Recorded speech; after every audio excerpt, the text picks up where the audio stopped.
to the channel. Today, as you guys can see, we are at a parking lot and we are going to talk about the KTM 390 Adventure.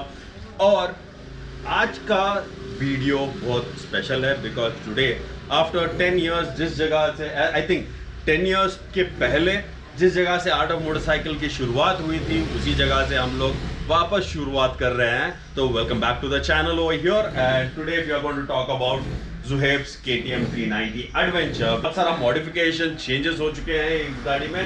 4 महीने पहले जब फरवरी में Zuhaib ने ये गाड़ी का delivery लिया था, it was totally different. And now when we are seeing this motorcycle, when I am seeing this motorcycle, Zuhaib, well done. You have completely changed it to other motorcycle colors. चलो अभी Zuhaib से ही हम लोग शुरुआत करते हैं कि इस KTM 390 एडवेंचर पे क्या क्या मॉडिफिकेशंस हुए हैं. तो Zuhaib कैसा लग रहा है? बहुत खुशी हो रही है. मतलब पहली बात तो आप घर पे हो मेघालय के बाद, और हम दोनों भी अभी क्योंकि बेंगलुरु में लॉकडाउन है वापस से, तो लॉकडाउन में अच्छा हुआ कि माया भी है और KTM 390 एडवेंचर जिसको अभी मैंने नाम दिया है अनाहिता करके. तो दिस इज अनाहिता.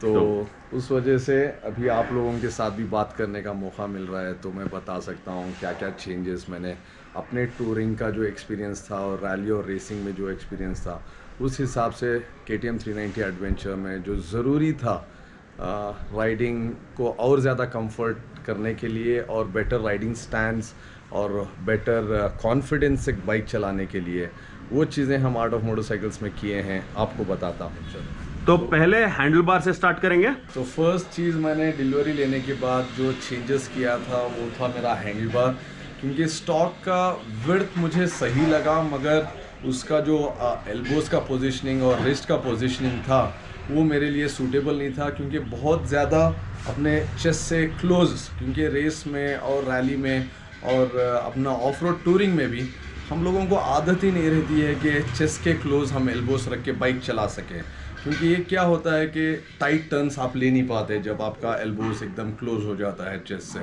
दूसरा अपना मसल्स रिलैक्स नहीं रहता है, तो इसीलिए 1 inch rise 1 to 1.5 inch rise handle bar है जो स्टॉक बोल्ट्स के ऊपर फिक्स हो जाएगा और सारा चीज़ स्टॉक ही इसमें फिक्स किया हूँ. तो इसमें तो अभी ये जो स्टैंड्स की बात कर रहे हैं Zuhaib, अभी Zuhaib को एक बार बिठा के यानी गाड़ी पे जब बैठते हो तो मैं एक्सप्लेन करता हूँ कि क्या होता है. यहाँ पे आप देख सकते हो Zuhaib का एंकल, हिप, स्पाइन स्ट्रेट है और शोल्डर्स और हेड जिसका विजन सीधा है. तो this is one point. Second point is his arm which is अभी यहाँ से आपको दिखाता हूँ. यहाँ पे आप देख सकते हो Zuhaib का चेस्ट पॉइंट से और ये हाथ है ना बो के हिसाब से हैं, जिसके वजह से ये हिंज मूवमेंट भी परफेक्ट होता है. और आप देख सकते हो अभी Zuhaib टर्न लेने के लिए ही कैन ईजिली मैन्यूवर, जहाँ पे इसके ये जो शोल्डर स्ट्रेट कर ले हैंडल बार,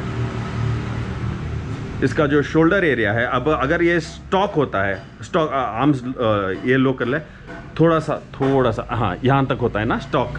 अगर ऐसे बैठ हाँ तो ऐसे जब बैठते हो टर्न करने की कोशिश कर Zuhaib तो यहाँ पे आके लॉक हो जाता है. इसका मोमेंटम, हिंज मोमेंटम आप देख सकते हो कि इतना ही टर्न होता है. उसके बाद से डीप टर्न लेने के लिए ऑफ रोडिंग में प्रॉब्लम हो जाती है. और अभी Zuhaib यू एक्सप्लेन. तो अभी रिलैक्स पोजीशन मिल गया है मुझे, तो गाड़ी को मोटरसाइकिल को मैन्यूवर करने में बहुत आसानी होती है. नहीं तो मतलब सैडलिंग के टाइम पे भी ऐसा मुझे नीचे झुकना पड़ता था स्टॉक पे. एक मिनट मैं साइड से एक बार ले लेता हूँ. तो स्टॉक हैंडल बार पोजीशन में कैसे झुकना पड़ता था Zuhaib? मुझे ऐसे झुकना पड़ता था स्टॉक में. और अभी मैं प्रॉपर ऐसे खड़ा हो सकता हूँ इसमें प्रॉपर. सैडलिंग के लिए अगर मैं मेरे थाइस को यहाँ पर लॉक करके अगर देखूँगा तो भी मेरा विजन क्लियर है और प्रॉपर अर्गोनोमेटिक पोजीशन पे आ जाता है आराम से. तो let's talk about the second modification. Zuhaib अभी नेक्स्ट मॉडिफिकेशन किस चीज़ के बारे में होगा? अभी बेसिक जैसे कि नॉर्मली मिरर्स वगैरह में जो भी मोटरसाइकिल में हम लोग देखते हैं शोल्डर से ज़्यादा दिखता नहीं है, तो ये 20 mm का राइजर्स मैं फिक्स किया हूँ जिसमें 40 to 45 डिग्रीज़ का एंगल हम लोग चेंज कर सकते हैं. और शोल्डर ये भी प्रोजेक्शन ज़्यादा हो जाता है तो विजिबिलिटी बेटर हो जाता है अपने स्टॉक मिरर्स पे ही। तो सेकंड छोटा सा मॉडिफिकेशन मैंने मिरर वाइजर का किया है इसमें। और तीसरा मॉडिफिकेशन, तीसरा मैंने किया हूँ अपना एल्यूमिनियम रीएनफोर्स नकल गार्ड्स यूज़ किया हूँ, क्योंकि बहुत सारी बार राइड्स में भी देखा हूँ कि लोग जब मतलब ड्रॉप हो जाती है बाइक या मतलब साइड स्टैंड में भी गिर जाती है, तो फर्स्ट पॉइंट ऑफ कांटेक्ट हर एक मोटरसाइकिल में ये हमारा बॉल होता है क्लच और ब्रेक लीवर का, ये टूट जाता है तो हमारी राइड आगे नहीं हो पाती। तो इसलिए एल्यूमिनियम रीएनफोर्स का नकल गार्ड्स यूज़ किया हूँ, जो विंड चिल्स के लिए भी अपने नकल्स के लिए सेफ़ है। दूसरा, हमारे लीवर्स भी ब्रेक नहीं होंगे, जो भी इम्पैक्ट रहेगा ये लेगा जब भी बाइक गिरेगी। तो तीसरा बेसिक मॉडिफिकेशन मैंने ये किया है जो बहुत हेल्पफुल है। तो and this is completely reinforced aluminium. ये अंदर जो है एल्यूमिनियम का एक स्ट्रॉन्ग रॉड है जिसे बेंड किया हुआ है, और उसके ऊपर ये विंड प्रोटेक्शन और नकल प्रोटेक्शन के लिए है। Very comfortable and very much spacious. तो जो है चौथा मॉडिफिकेशन, फोर्थ मॉडिफिकेशन मैंने जो किया है, जो एक्स्ट्रा ऑक्सिलरी लाइट्स के लिए आउट ऑफ मोटरसाइकिल्स में हमने 5 mm का क्लैम्प बनाया है, और इसका प्लेसमेंट ठीक हेडलाइट के थोड़ा नीचे है, क्योंकि विजन राइडर का जब गाड़ी पे बैठते हैं तो विजन हाई हो जाता है।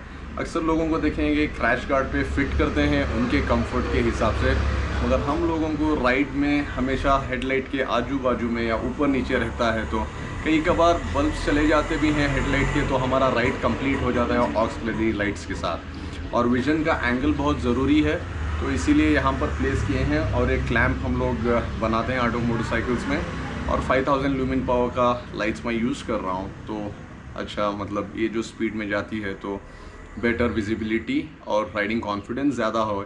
अक्सर डे टाइम में जितना क्विक और फास्ट हम लोग जज करके चलाते हैं, नाइट राइड्स में होता नहीं है, तो इस वजह से नाइट में भी कंफर्ट रहने की वजह से मैंने एक्स्ट्रा ऑक्सिलरी लाइट्स लगाया है। तो ये रहा फिफ्थ वाला मॉडिफिकेशन। रैक का प्लेट एल्यूमिनियम में बनाया है और इसका रैक भी बनाया है। तो इसमें क्या होता है, अक्सर ग्रैब रेल्स निकाल के बना लेते हैं, वो जो हम दूसरे टूरिंग इक्विपमेंट्स यूज़ करने के लिए कर रहे हैं। मेरे बेसिक सेटअप है जो कुछ भी बता रहे हैं आपको, तो इसमें आपको डफल बैग या टॉप बॉक्स कुछ भी आप फिट कर सकते हो। तो एल्यूमिनियम का टेल रैक प्लेट है विद दी ग्रैब रेल्स। तो इसमें सिर्फ यही एक वैरायटी है या और कोई वैरायटी है सर? इसमें दूसरा हमने फर्स्ट मॉडिफिकेशन किया था, जिसमें एल्यूमिनियम पायनियर्स हमने 390 एडवेंचर पे फिक्स किया है। एक है रॉयल एनफील्ड हिमालयन का पायनियर्स के लिए रैक बनाया है, तो इजीली डिटैचेबल है। तो हम लोग ने रॉयल एनफील्ड का पायनियर्स लेके फिर उसको रैक और टॉप रैक। फिर तीसरा सेटअप है हमारा आउट ऑफ मोटरसाइकिल्स के पायनियर्स के साथ टॉप बॉक्स के लिए और डफल बैग के लिए हमने टॉप रैक बनाया है। तो कई सारे मतलब सेटअप्स किए हैं। ये रहा अपना मेजर सिक्स्थ मॉडिफिकेशन। जो कंप्लीट सिस्टम एग्जॉस्ट हमने बनाया है स्टेनलेस स्टील मटेरियल में, जहाँ पर अपना यहाँ पर बहुत बड़ा कैटकॉन आता है जिसमें ग्राउंड क्लियरेंस भी कम हो जाता था। कंप्लीट फुल सिस्टम एग्जॉस्ट बनाया है बेंड पाइप से। O2 सेंसर और लैम्डा सेंसर उसमें अटैच्ड किए हैं, उसके लिए भी ग्रू बनाए हैं। तो ये रहा मेरा ग्राउंड क्लियरेंस, जो नॉर्मल KTM 390 एडवेंचर जितने भी लोगों का है उससे ज़्यादा मेरा ग्राउंड क्लियरेंस है। बैश प्लेट आने वाला है बहुत जल्द, अभी लॉकडाउन की वजह से वो हमने स्टॉप किया है। तो ये एंड कैन भी आउट ऑफ मोटरसाइकिल्स में बनाए हैं। तो मेजर डिफरेंस रहेगा अपना ग्राउंड क्लियरेंस और वेट रिडक्शन। तो समझो कि आपको स्टॉक से हमारे एग्जॉस्ट में मिनिमम 3 to 3.5 किलोस का कंप्लीट स्वैप है। Last but not the least, wheels. Zohaib पता है कि मतलब 390 एडवेंचर लेने के बाद मुझे भी इंस्टाग्राम में और यूट्यूब में सब जगह पर भी मतलब लोग बोल रहे थे कि ज़ोहैब भाई पहले इसको वायर स्पोक्स व्हील्स बनाओ, या तो अलॉय व्हील्स टूट जाएंगे ऑफ रोडिंग की वजह से, या मतलब जो तरह के टेरेंस हैं हमारे, अगर क्योंकि मेरा प्लान था लद्दाख लेके जाने का। तो उस हिसाब से बहुत सारे कमेंट्स भी आते थे, बहुत सारे मतलब DMs भी आते थे कि स्पोक्स व्हील बनाओ करके। तो फाइनली मैंने स्पोक्स व्हील करके बहुत दिन हो गए हैं, मगर वीडियो शूट नहीं कर पाया था। तो इसलिए ये डायरेक्ट स्वैप है जो हमने स्पोक्स व्हील का किया है, और टायर स्टॉक यूज़ किया हूँ, और एक्सल बुशेस एवरीथिंग सब कुछ इसमें स्टॉक ही जाता है। तो मतलब अभी एक कंप्लीट सेटअप है stock tyres, stock rim sizes and availability भी मतलब बहुत जल्द होने वाली है। तो इसके करने के बाद वो झंझट और टेंशन ख़त्म ही हो चुका है मेरा कि अलॉय व्हील्स बेंड हो जाएंगे, फिर लद्दाख लेके जाएंगे तो वापस एक ट्यूब लगाओ। तो इसमें कंप्लीट स्पोक्स व्हील का सेटअप बना दिया है। तो ये रहा अपना KTM 390 एडवेंचर का मॉडिफिकेशन और हर एक चीज़ का एक बेसिक या प्रीव्यू बोल सकते हैं। रिव्यू नहीं, मतलब जो ज़रूरत है। हाँ, जो भी जुहैब ने किया हुआ है अभी आर्ट ऑफ मोटरसाइकिल में। जिन लोगों को पता नहीं है, me and Zuhaib together we are art of motorcycles. हम दोनों सगे भाई हैं। दूसरी बात यह है कि 10 साल के बाद यही पार्किंग लॉट में रुक के आर्ट ऑफ मोटरसाइकिल का एक और क्रिएशन यानी KTM 390 adventure makes me nostalgic. और अभी आप लोगों के दिमाग में बहुत सारे सवाल आए होंगे कॉस्टिंग के बारे में, अवेलेबिलिटी के बारे में। इन सब कुछ के लिए डिस्क्रिप्शन में लिंक दिया हुआ है आर्ट ऑफ मोटरसाइकिल वेबसाइट का और आर्ट ऑफ मोटरसाइकिल इंस्टाग्राम का। तो वहाँ पे क्लिक कीजिए, मेरे को और जुहैब को फॉलो कीजिए और आगे जो भी होता है, अगर ये छोटा सा मोटा सा एपिसोड इन डिटेल और ज़्यादा ऐसे एपिसोड्स आपको चाहिए तो comment down below and see you guys in the next episode.